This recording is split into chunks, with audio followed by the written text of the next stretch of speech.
Hi everyone, I'm Hannah. Welcome back to the Britcent channel. Ever had guests round and not known what to say?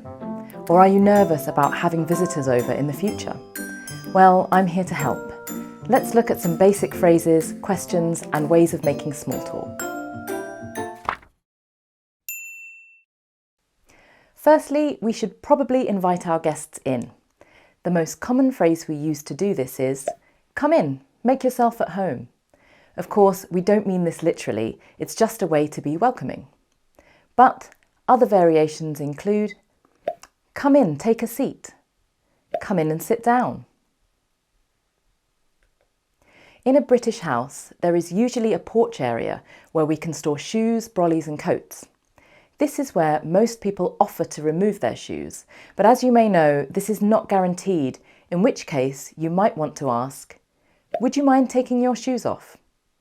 Alternatively, you could tell your guest, "You can leave your shoes by the door," if you feel uncomfortable asking directly.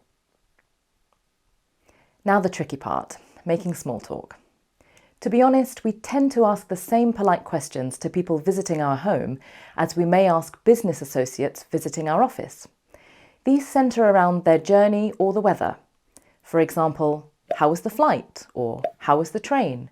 or "How was the journey?" "Did you find us okay?" if you live with other people. Or even, "Was there much traffic?" or "How was the traffic?" Of course, you could also simply make a statement and wait for the other person to respond, such as, "I hope your journey wasn't too stressful," or "What a gorgeous day," or "Oh, what terrible weather we're having." Once your guest is inside, sitting down and comfortable, we like to offer them something. A natural way of doing this is to ask, "Can I get you anything?" Or, most commonly, "Fancy a tea? Coffee?" If you've lived in the UK, this may be when you'd hear the more informal terms for tea. These include brew and cuppa. We don't expect you to use these terms as they're very colloquial, but they are useful to know. When it comes to food, instead of asking, "Have you eaten?" we might ask, "Are you peckish?" If someone is peckish, they are a little bit hungry. We usually put some biscuits on a plate to be served with our tea and coffee, whilst telling our guests to help themselves. This is a polite way to give permission for the person to serve themselves. Help yourself to tea and milk. Help yourself to some shortbread. Another term you may hear as a guest is nibbles. This is used as a noun and refers to any small portions of snacks we can eat little by little, such as crisps, olives or nuts. It comes from the verb nibble, which means take small bites of something, like a mouse. So again, you could say, "Are you peckish? I'll get us some nibbles and you can help yourself." In the UK, we offer any builders, plumbers or electricians a cup of tea and a biscuit. As most of these tradesmen choose to drink their tea the same way, very strong and with sugar, this style of English breakfast tea has become known as builder's tea or builder's brew. Comment below if you've ever heard this term used in the UK. Fancy something stronger? In the UK and most of Europe, we often drink alcohol quite early, especially on a Friday or a weekend. In fact, any time after midday is considered normal. That's why we don't usually specify alcohol when we offer someone a drink. It is assumed it is an option.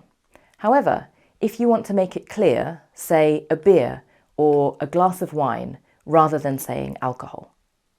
"Fancy a glass of wine? Can I get you a beer?" Once this has been drunk, we can offer a top-up, meaning I refill the person's wine glass or add more so their glass is full. We can use top-up as a phrasal verb or as a noun. "Shall I top you up?" "Can I get you a top-up?" When it comes time to end the night, you or your guest may want to call it a night. This means we decide to end the activity, whatever it may be, for that evening. For example, "I should call it a night. I've got work in the morning." "Right, let's call it a night." If your guests are outstaying their welcome, we often use the following phrases to politely hint that it's time for them to leave. "How are you getting home?" "I've got an early start in the morning, so I should probably get going." Right, well, it was lovely seeing you. Most British people say right and slap their hands on their knees just before they leave, so it's a useful gesture you can use to communicate. Right, well, it was lovely seeing you. Let us know below if any of these phrases are new, and we'll be responding to our early viewers as always. We've got some great related content linked below, so make sure you check it out, and I'll see you next time. Bye!